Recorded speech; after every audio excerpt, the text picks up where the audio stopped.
살면서 우리는 수많은 나중을 기약하며 삽니다. 돈 좀 더 벌면, 아이 좀 키워놓으면, 내 형편이 좀 나아지면. 하지만 그 나중이라는 단어가 가장 잔인하게 적용되는 곳이 있습니다. 바로 부모님과의 시간입니다. 우리가 30을 넘기고 40을 바라보는 나이가 되었을 때 비로소 깨닫는 진실이 하나 있습니다. 내가 어른이 되어 세상의 풍파를 견디는 동안 나를 지켜주던 거대한 산이었던 부모님은 어느새 작고 가녀린 언덕이 되어 있었다는 사실입니다. 오늘 이 시간은 왜 30대 이후의 자녀들이 이전과는 다른 마음가짐으로 부모님께 효도해야 하는지, 그 진심 어린 이유와 우리가 놓치고 있는 것들에 대해 깊이 있게 이야기해 보려 합니다. 30대가 되면 우리는 비로소 시간의 속도를 체감합니다. 직장생활, 결혼, 육아, 눈을 감았다 뜨면 1년이 지나가 있죠. 그런데 여러분, 부모님의 시간은 우리보다 훨씬 더 빠르게 흐르고 있다는 걸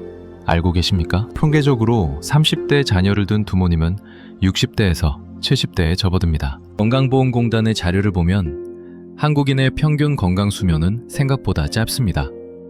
우리가 부모님과 마주 앉아 온전한 정신과 건강한 육체로 대화를 나눌 수 있는 시간, 여행을 가서 함께 걸을 수 있는 시간은 우리 생각보다 훨씬 짧게 남아 있습니다. 설문조사에 따르면 타지에 사는 자녀가 1년에 부모님을 뵙는 횟수는 평균 5회 미만이라고 합니다. 하루 4시간 정도를 함께 보낸다고 가정했을 때 앞으로 20년을 더 사신다 해도 우리가 부모님 얼굴을 볼 수 있는 시간은 단 400시간, 즉 보름 남짓에 불과합니다. 이 잔인한 계산기 앞에 서면 나중에 라는 말이 얼마나 무책임한 것인지 깨닫게 됩니다. 우리는 부모님의 희생을 당연하게 여겨왔습니다. 80년대, 90년대의 격동기를 거치며 우리 부모님들은 본인의 꿈을 접고 자녀의 학원비를 위해, 자녀의 새 운동화를 위해 당신들의 청춘을 갈아 넣으셨습니다. 30대가 되어 직접 돈을 벌고 아이를 키워보니 어떻습니까? 내 입에 들어가는 것보다 아이 입에 들어가는 것이 아깝지 않다는 그 마음. 하지만 그 이면에는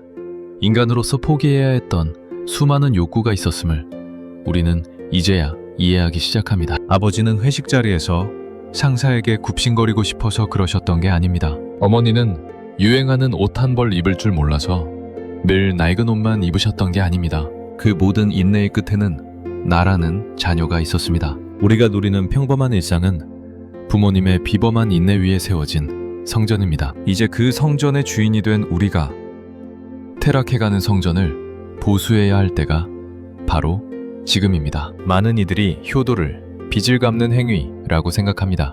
하지만 진정한 효도는 채무 이행이 아닙니다. 그것은 사랑의 선순환입니다. 30대 이후 우리에게는 새로운 역할이 생깁니다. 누군가의 부모가 되거나 조직의 리더가 되죠. 이때 우리가 우리 부모님을 대하는 태도는 그대로 우리 아이들에게 투영됩니다. 뒷모습을 보고 자라는 아이들에게 할머니, 할아버지께 잘해야 해 라고 말로 가르치는 것보다 우리가 부모님의 거친 손을 잡고 따뜻한 밥 한 끼를 대접하는 모습을 보여주는 것이 100배, 1000배 낫습니다. 또한 부모님께 효도하는 행위는 결국 나 자신을 위로하는 행위이기도 합니다. 부모님이 세상을 떠나신 뒤 가장 큰 고통은 못해드린 것에 대한 후회입니다. 그 후회는 남은 삶을 갉아먹기도 하죠. 지금 해가는 효도는 미래의 나에게 줄 수 있는 가장 큰 선물, 즉 미련 없는 이별을 준비하는 과정이기도 합니다. 효도라고 하면 흔히 돈을 많이 드리는 것, 좋은 차를 사드리는 것을 떠올립니다.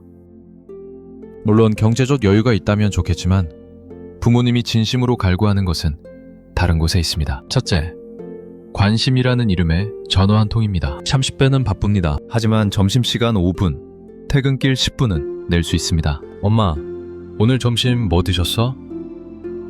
아빠, 요즘 무릎은 좀 어떠세요? 이 사소한 질문이 노년의 부모님께는 세상과 연결되는 유일한 끈이 됩니다. 부모님은 자녀의 목소리를 듣는 것만으로도 호르몬 수치가 변하고 면역력이 올라간다는 연구 결과도 있습니다. 둘째, 부모님의 역사를 물어봐 주는 것입니다. 부모님도 한때는 불타는 청춘이었고 누구보다 빛나는 꿈이 있었습니다. 그분들의 어린 시절 이야기, 우리를 키울 때의 고생담을 들어주세요. 이미 수십 번 들은 이야기라도 처음 듣는 것처럼 귀 기울여 주세요. 자신의 삶을 긍정받는 느낌, 그것이야말로 자녀가 부모에게 줄 수 있는 최고의 존중입니다. 셋째, 부모님의 약함을 인정하고 보호하는 것입니다. 어느 순간 부모님이 키오스크 사용법을 몰라 당황하거나 스마트폰 앱 결제를 어려워하실 때 짜증을 낸 적은 없으신가요? 우리가 걸음마를 배울 때 부모님은 수천 번 넘어지는 우리를 기다려주셨습니다. 이제는 우리가 부모님의 느려진 보폭과 서툰 손가락질을 기다려드려야 합니다. 30대 이후의 자녀들이 가장 간구하는 것 중 하나는 부모님에게도 여전히 욕망이 있다는 사실입니다. 예쁜 옷을 입고 싶고 맛집에 줄을 서보고 싶고 새로운 취미를 갖고 싶어 하십니다. 나이 들어서 뭘 그런 걸 해? 라는 말로 부모님의 시도를 꺾지 마세요. 오히려 부모님이 망설이실 때 엄마, 이거 요즘 유행이래. 한번 해봐요 라고 등을 떠밀어주는 자녀가 되어야 합니다. 부모님의 일상에 활력을 불어넣는 것, 그것이 건강을 챙겨드리는 영양제보다 더 효과적일 수 있습니다. 70대 노모를 모시고 해외여행이 아닌 젊은이들이 가는 힙한 카페에 간 아들의 이야기입니다. 그 아들은 말합니다. 엄마가 처음에는 이런데 비싸기만 하고 사람 많아서 싫다고 하셨는데 막상 사진에 찍어드리니까 소녀처럼 좋아하시더라고요. 친구분들 단톡방에 자랑하시는 모습을 보니 진작 모시고 올 걸 그랬다는 생각이 들었습니다. 죽음은 예고 없이 찾아옵니다. 우리는 부모님이 영원히 그 자리에 계실 것만 같은 착각 속에 삽니다. 하지만 어느 날 걸려온 전화 한 통으로 우리의 세계는 무너질 수 있습니다. 그때 그 맛있는 거 사드릴 걸, 그때 사랑한다고 말 한마디 더 할 걸 이라는 말이 나오지 않게 해야 합니다.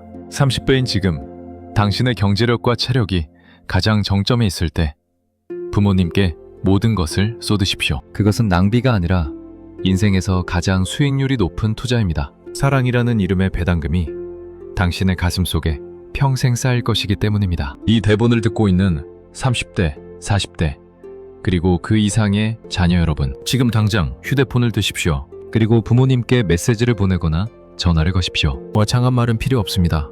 엄마, 아빠, 그냥 생각나서 전화했어. 사랑해. 이 짧은 문장이 부모님의 남은 하루를, 아니 어쩌면 남은 일생을 버티게 하는 힘이 될지도 모릅니다. 효도는 대단한 이벤트가 아닙니다. 지금 이 순간 부모님의 존재를 인정하고 그 사랑에 응답하는 것, 그것이 전부입니다. 여러분의 부모님은 여러분을 기다려주지 않습니다. 하지만 여러분의 사랑은 언제나 기다리고 계십니다. 늦기 전에, 정말 늦기 전에 그 손을 잡으십시오. 오늘도 당신의 부모님은 당신의 전화를 기다리며 휴대폰을 만지작거리고 계실지도 모릅니다. 여러분의 삶도 부모님에 대한 사랑으로 풍요로워지길 바랍니다. 시청해주셔서 감사합니다.